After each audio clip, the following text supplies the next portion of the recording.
Mobil memasuki komplek perumahan Aditya. Tak lama mobil sudah berhenti di depan sebuah gerbang.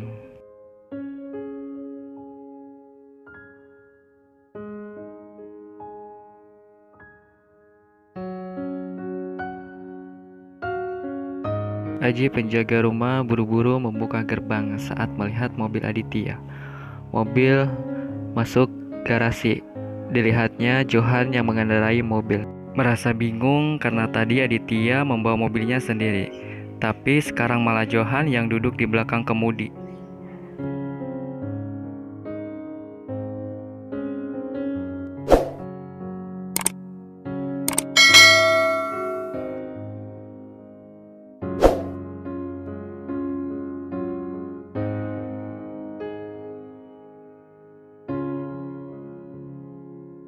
Dia bergesa menghampiri Johan saat dilihatnya Johan turun dari mobil.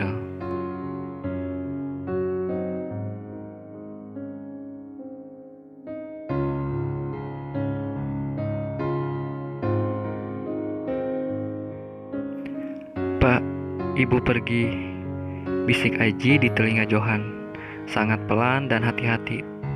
Tapi tetap saja kabar itu membuat Johan membelalakan matanya tak percaya.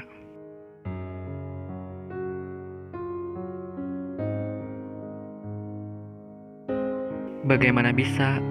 Apa kamu tidak mencegahnya?" Kata-kata Johan seolah menuduhnya membiarkan istri dari bos mereka pergi.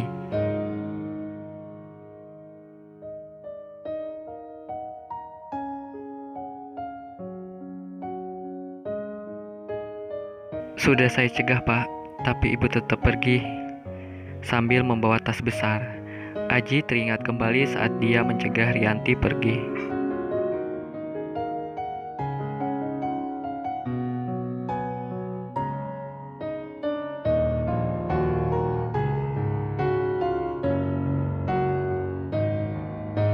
"Ibu jangan pergi, nanti bapak marah," ucap Aji saat melihat Rianti tergesa membuka pintu gerbang padahal Aji sudah melarangnya. Tapi saat melihat wajah Rianti yang sedang menangis seolah mengiba untuk dibiarkan pergi membuat dia tak tega.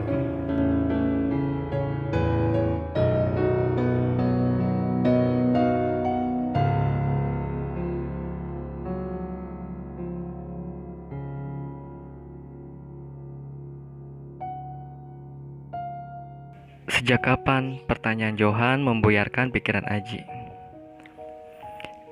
"Tidak lama setelah bapak pergi, ibu juga pergi."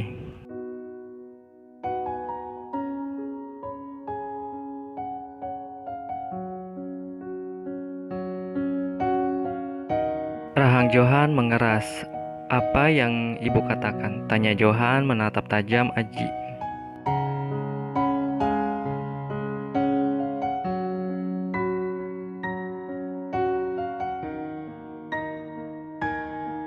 "Ibu cuma bilang dia tidak mau kehilangan anaknya, Pak."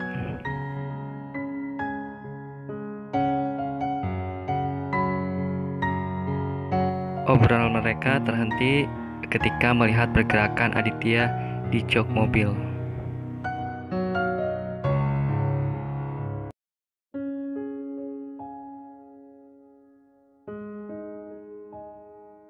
"Bantu saya bawa bapak ke kamar," Johan sambil membuka pintu.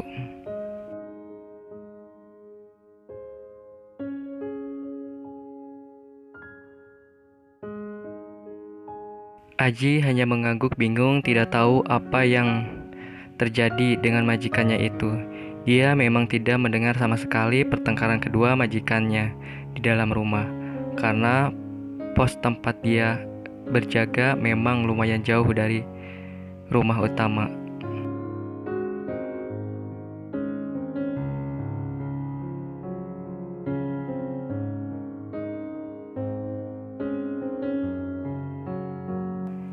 Johan dan Aji mengeluarkan Aditya dari dalam mobil, memapahnya masuk ke dalam rumah berjalan melewati tangga.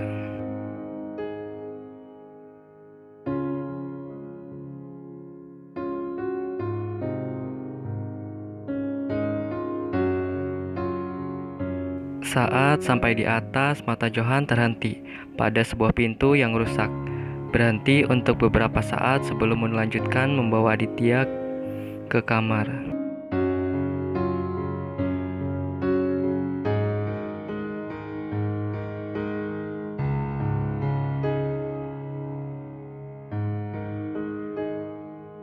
Sampai depan pintu kamar Aditya, langkah mereka terhenti saat melihat keadaan di dalam yang sangat berantakan, seperti habis terkena angin topan.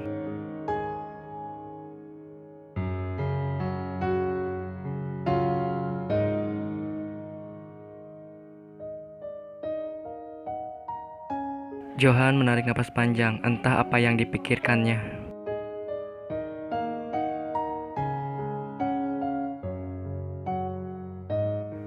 Sampai di sisi ranjang, mereka rebahkan Aditya secara perlahan.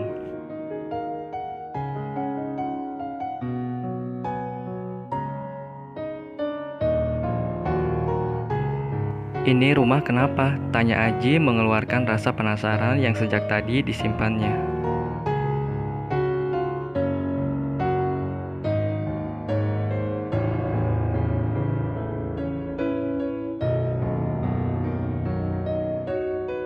"Kamu tidak mendengar apapun?" Johan malah balik bertanya.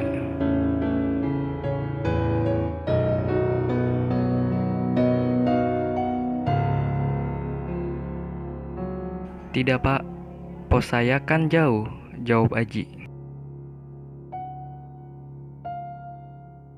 Mereka berjalan keluar kamar.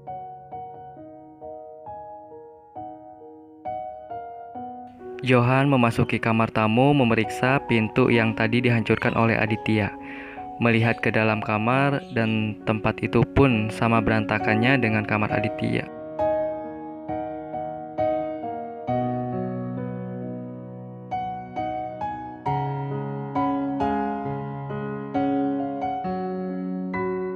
"Besok suruh tukang rapikan pintu ini," perintah Johan sambil menatap pintu yang hanya menyisakan engselnya saja yang menggantung.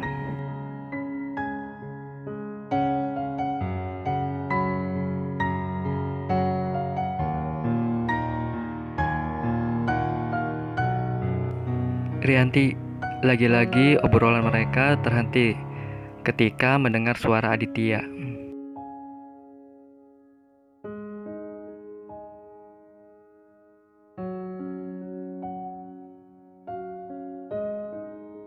Mereka masuk ke dalam kamar, terhenti di depan pintu ketika melihat Aditya sedang berusaha bangun dari ranjang. Lalu bergesa mendekat ketika melihat Aditya malah tersungkur ke lantai.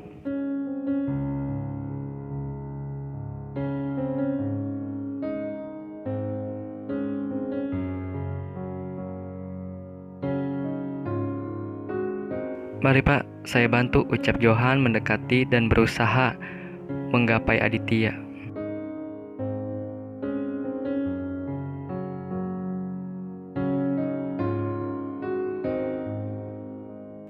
"Tidak usah," Aditya menepis tangan Johan.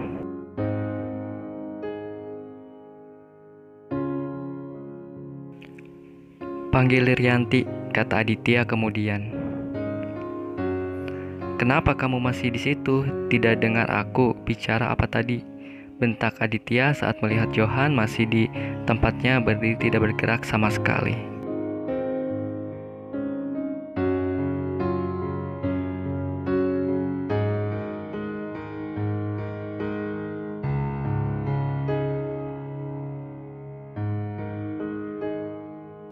"Pak."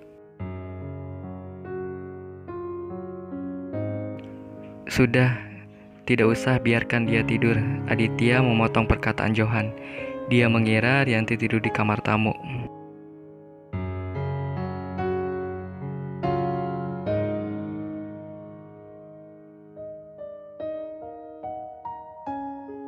Johan yang semula ingin memberitahu perihal kepergian Rianti tidak melanjutkan perkataannya. Dia memperhatikan Aditya yang terduduk di tepi ranjang mengurut keningnya. Dia berpikir untuk segera mencari Rianti. Dia tahu Aditya akan mengamuk saat tidak menemukan istrinya.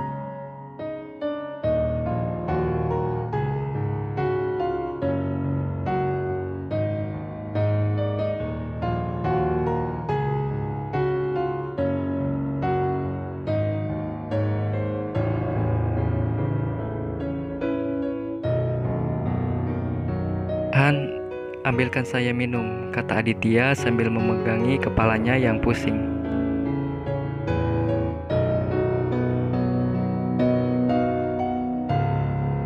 Baik Pak, Johan berjalan keluar sambil menarik lengan Aji.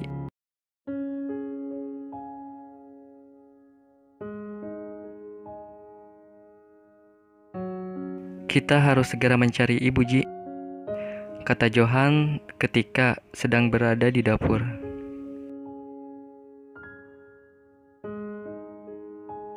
Aji hanya mengangguk. Johan kembali ke kamar membawa segelas air, menyerahkannya kepada Aditya yang langsung ditenggak habis.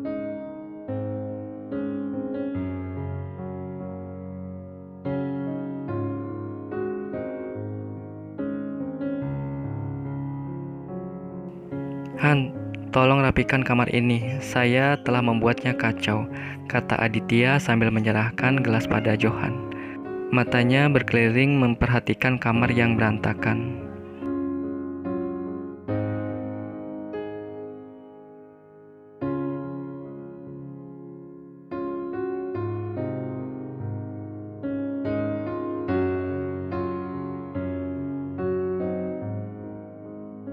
Saya juga telah menghancurkan pintu kamar tamu. Cepat kau betulkan, karena Rianti tidur di kamar itu.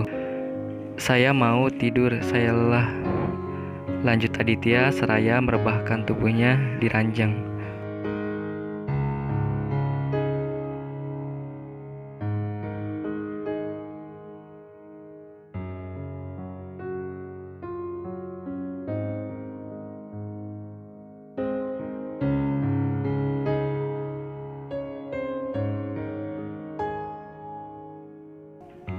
Johan mengangguk, kemudian mematikan lampu, lalu berjalan keluar kamar, menutup pintu kamar perlahan ketika dilihatnya Aditya telah memejamkan matanya.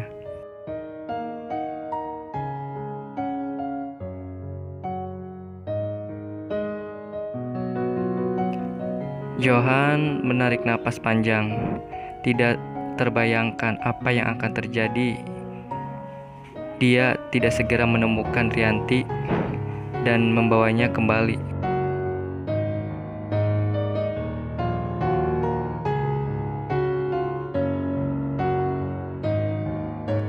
Dia berhenti di depan kamar yang Rianti tempati, memperhatikan pintu, membayangkan bagaimana Aditya menghancurkan pintu itu.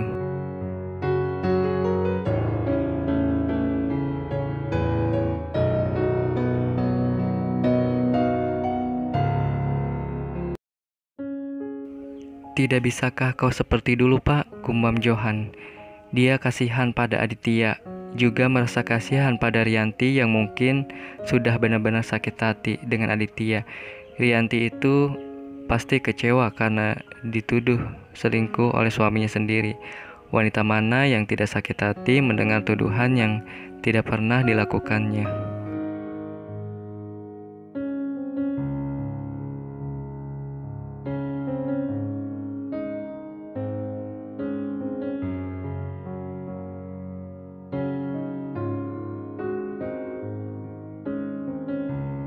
Lagi-lagi Johan menarik napas, lalu berjalan cepat menuruni tangga, meninggalkan kamar yang berantakan, membiarkan Aditya tidur sekarang, sebelum terbangun besok pagi dan sadar bahwa istrinya telah pergi karena kesalahannya yang dilakukan Aditya.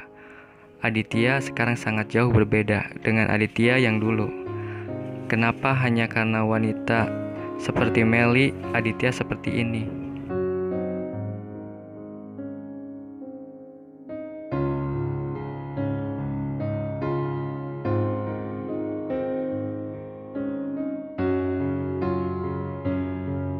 Kenapa wanita itu harus datang kembali setelah sekian lama pergi, pikir Johan.